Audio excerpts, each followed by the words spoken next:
our first case of a novel coronavirus confirmed in a person here in British Columbia. Coronavirus. It's been on our minds for well over a year now. Sustainability is conceptualized in multiple dimensions, such as environmental, social, and economic. When it comes to climate change and sustainability, where are we now and where might we end up? Today I'm asking our faculty about our future after COVID. In terms of thinking about sustainability and the work that I do, it might be surprising for people to know as a health services researcher that this is actually a concept that's important to me. Oftentimes we're thinking about things like planetary health when we think about sustainability or the environment, but health services and health systems are actually part of the everyday environment that we live our social lives within. Greenhouse gas reduction is a global public good. It means it's a global collective action problem, and you need everybody acting. And that's really hard. People with disabilities suddenly have found that their usual access routes have been blocked by cafes and other uses. We don't resource the reduction of vulnerability. We resource reactions to devastation.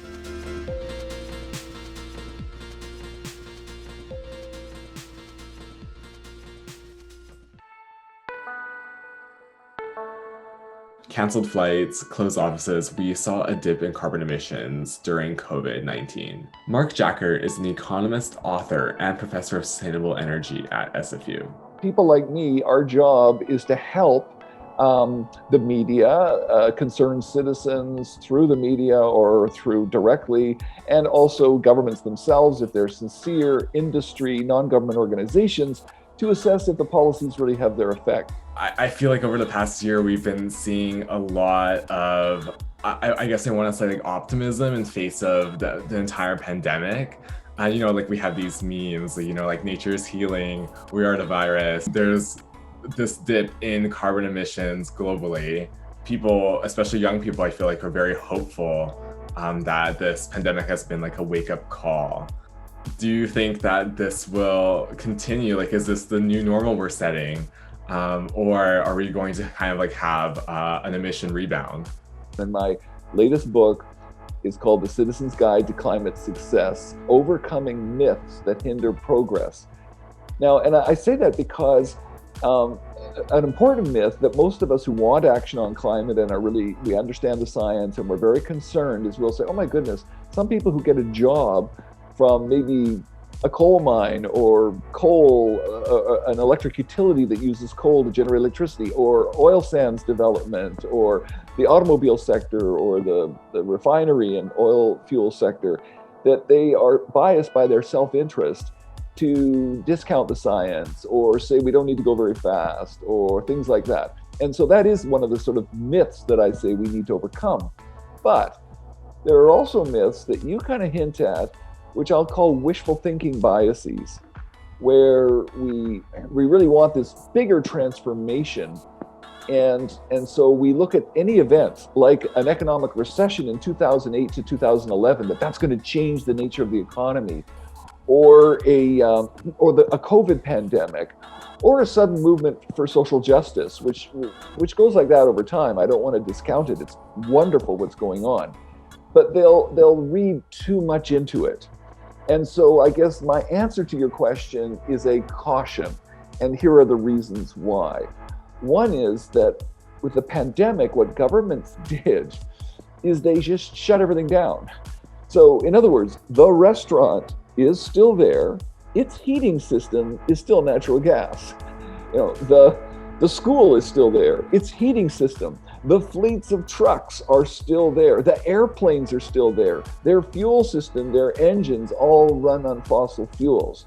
So, and then what do governments do to relaunch the economy? Do they have to make a bunch of investments in wind turbines and things like that? No, the generating plants are already there. Do they need to make investments in transit? No, the vehicles are already there, and probably more people will use vehicles than did before because they'll be reluctant to take transit. So the entire, what we economists call capital stock, which is just simply the things that burn energy, a house, a car, an airplane, a factory, they're all still there. And all we're going to do, we turned them down, so emissions went down, and people kind of misinterpreted that as, oh my goodness, it's all changing, and they're all going to fire up again.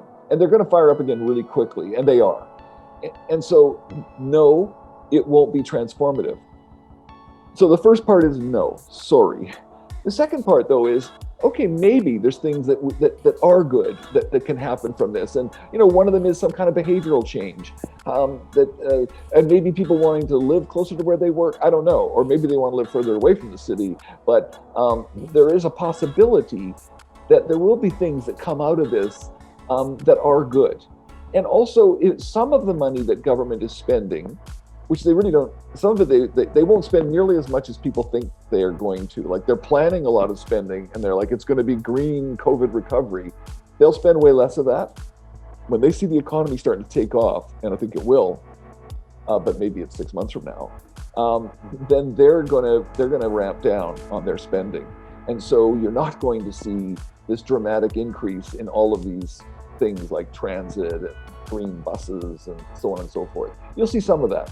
So the key thing, and also, by the way, the emissions are increasingly coming from the developing world. They're decreasing in the developed world. I mean, even if you took away Alberta and Saskatchewan, Canada's and BC a little bit, Canada's emissions are falling and have been for 10 years.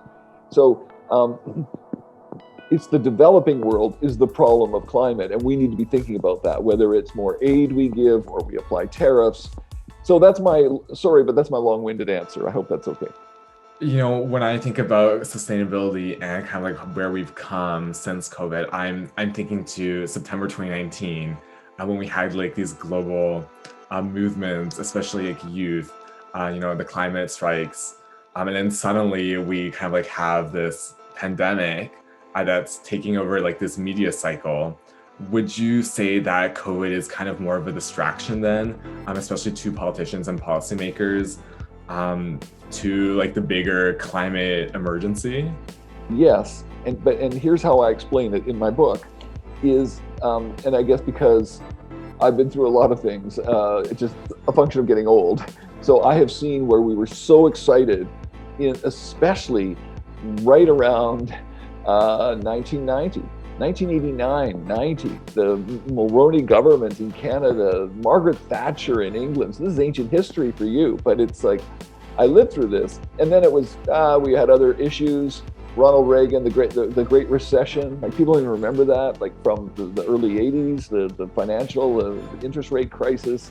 Then we had, we had wars, we had, so what happens is, interest in the climate will always go like this.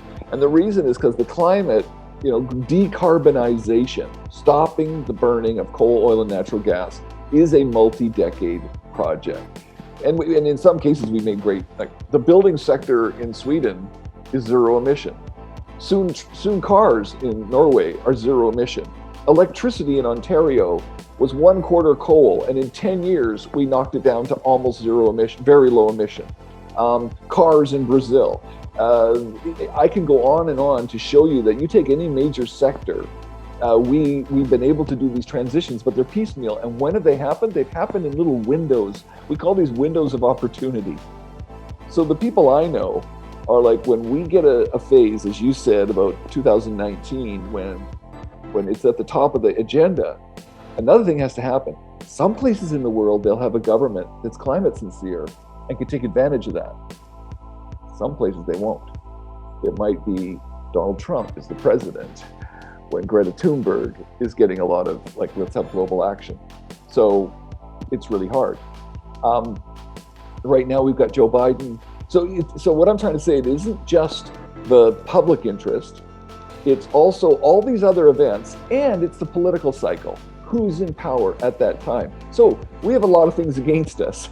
And that's why people like me say, and some of my people, former students, colleagues, that they're like, if you've got a window, go.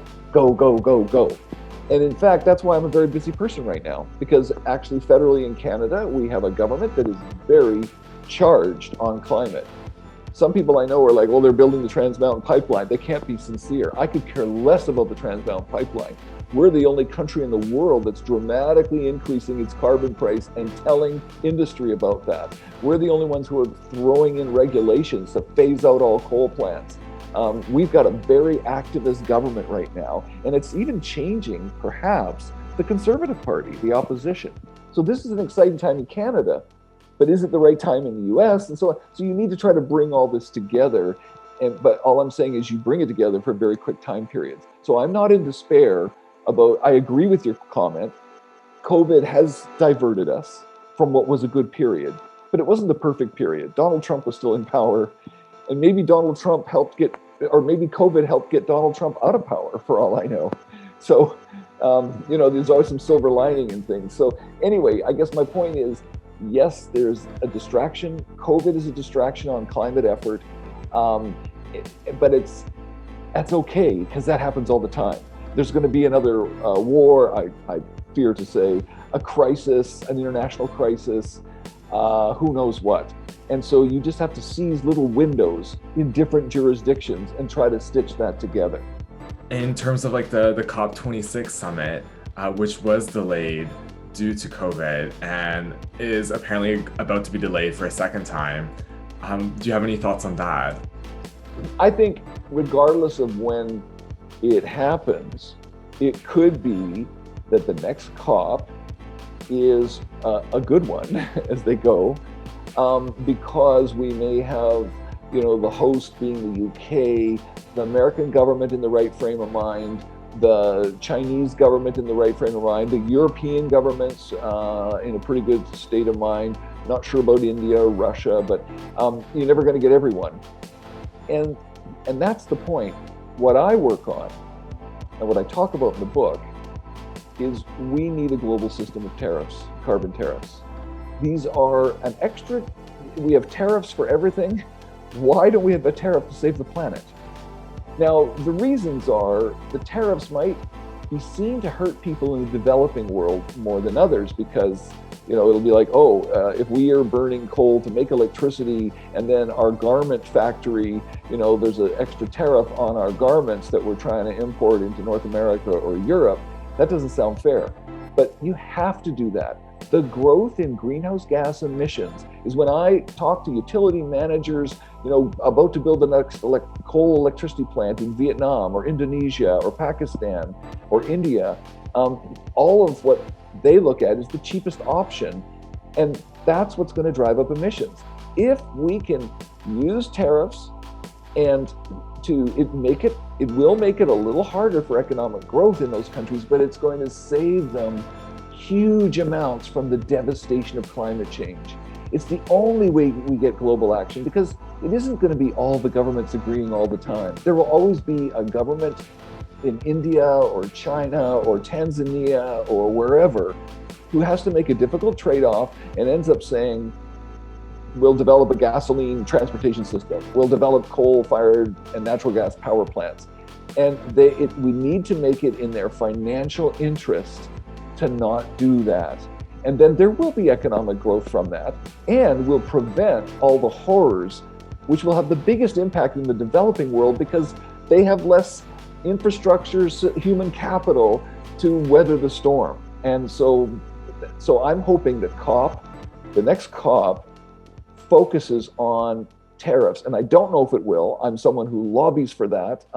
There's a possibility because of where the Europeans are at right now and the Biden administration, but I really don't know. Can you maybe walk me through briefly about how this book came to be, who should read it? Thanks for asking me about the book. The book is a culmination of many years of thought about this problem.